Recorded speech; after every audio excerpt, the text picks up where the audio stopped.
CCI इजलास में ही सॼियूं शयूं सॉर्ट आउट थी वयूं। उन जे पोयां हिकिड़ो रीज़न इहो आहे त सिंध में भरपूर एहतजाजी तहरीक हली ऐं पीपल्स पार्टी जेका हुकुमरान जमात आहे उहा बि इन तहरीक जो हिसो रही ऐं न रुगो रोडनि ते पर एवाननि में भी इन मामले ते एहतजाज रिकॉर्ड थिया। पाण जेकॾहिं वफ़ाक़ी हुकूमत जो स्ट्रक्चर ॾिसूं था त उन में मेन जेको पिलर आहे उहो आहे Pakistan Peoples Party. Pakistan Peoples Party वफ़ाक़ी हुकूमत के टेक जो बीठी आहे। आऊं त चवंदो आहियां त हिकिड़ी आइडियल सिचुएशन आहे सिंध जे लाइ पाकिस्तान पीपल्स पार्टी जे लाइ। पहिरियों भेरो कोन्हे वफ़ाक़ सिंध सां ज़्यादती कंदो हुजे, हीअ त रुगो कैनलनि वारो मामिलो हो, पर पाणी जी मुनसफ़ाणी विरछन आहे, गैस जो मसइलो आहे, लोड शेडिंग जो मसइलो आहे, ॿियूं अणगड़ियूं नाइंसाफ़ियूं आहिनि जेके वफ़ाक़ ॾहाकनि खां वठी सिंध सां कंदो पियो अचे। त हीअ जेका हिकिड़ी आइडियल सिचुएशन आहे जंहिंजे बुनियाद ते या जंहिंजे बल ते असीं कैनाल वारी रिथा कैंसिल कराई, ख़तमु कराई, हाणे ॿियूं जेके ज़्यादतियूं थियनि पियूं उन जो को तदारुक थींदो?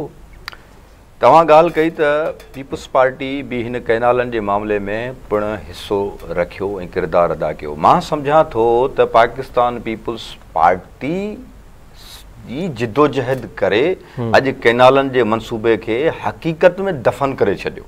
चेयरमैन बिलावल भुट्टो ज़रदारी, तव्हांखे यादि हूंदो जेॾीमहिल आइनी अदालतनि जे हवाले खां चेयरमैन बिलावल भुट्टो ज़रदारी सॼे मुल्क में कैंपेन कयो ऐं मुल्क जे अवाम ताईं एड्रेस कयो आइनी अदालतुनि खे। जॾहिं आइनी अदालतनि जो क़याम थियो त उन खां सुतत ई बिलावल भुट्टो ज़रदारी साहब हिकिड़ी प्रेस कॉन्फ्रेंस कई।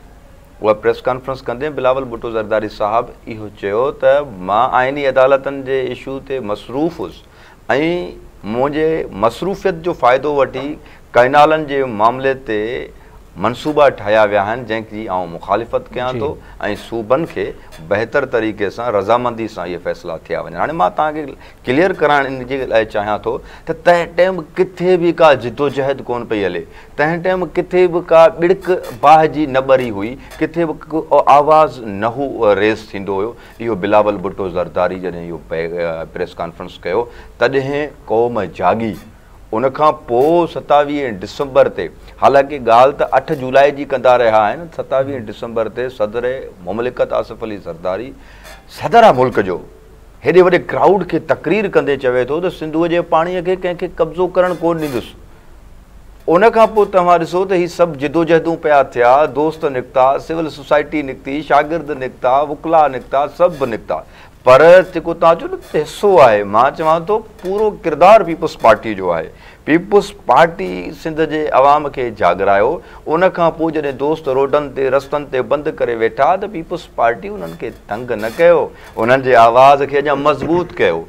पाण उन पंहिंजे तनज़ीम खे, पंहिंजे वोटर्स खे, पंहिंजे सपोर्टर्स खे हिदायत कयूं त हिननि जी मदद कयो, पाण निकिरो और तव्हीं बि एहतजाज कयो। तव्हां ॾिसो त पीपल्स पार्टी एहतजाज कया हर ज़िले में, तालका हेडक्वार्टर्स में। इन जो मक़सदु छा आहे? इन जो मक़सदु इहो आहे त इन कैनाल जे मनसूबे खे ख़तमु करण जे लाइ पीपल्स पार्टी जे चेयरमैन बिलावल भुट्टो ज़रदारी अहिड़े रीत जेका तहरीक ऐं जिदोजहद कई सा तारीफ़ जो जोॻो अमल आहे ऐं साराह जोॻो अमल आहे। ऐं अॼु उन सॼे कैनालनि जे मनसूबे खे दफ़न कंदे सॼे इन मामले जो जेको क्रेडिट आहे मां सम्झां थो चेयरमैन बिलावल भुट्टो ज़रदारी जो आहे, पाकिस्तान पीपल्स पार्टी जो आहे। सेकेंड जेका तव्हां ॻाल्हि कई त जेके ॿिया खोड़ सारा मसाइल आहिनि असांजे सिंध सूबे सां, मां जेका तव्हांजी ॻाल्हि खे हमेशह इन ॻाल्हि ते ईअं कोट कंदो रहंदो आहियां त बिलावल भुट्टो ज़रदारी पूरे मुल्क में वाहिद उहो नौजवान लीडर आहे जेको सॼे मुल्क जो नुमाइंदो आहे, चइनी सूबनि जे तबक़नि में रहंदड़ माण्हुनि जो नुमाइंदो आहे। त सिंध सां, बलूचिस्तान सां, ख़ैबर पख्तूनख्वा सां, गिलगित सां जेके असांजे अवाम जा जेके बि बेसिक राइट्स जेके आहिनि या जेके बि उन्हनि जा मसाइल आहिनि उन्हनि खे न सिर्फ़ु चेयरमैन बिलावल भुट्टो ज़रदारी एड्रेस करे थो बल्कि उन्हनि खे हल करण जे लाइ अमली तौर ते जिदोजहद करे थो।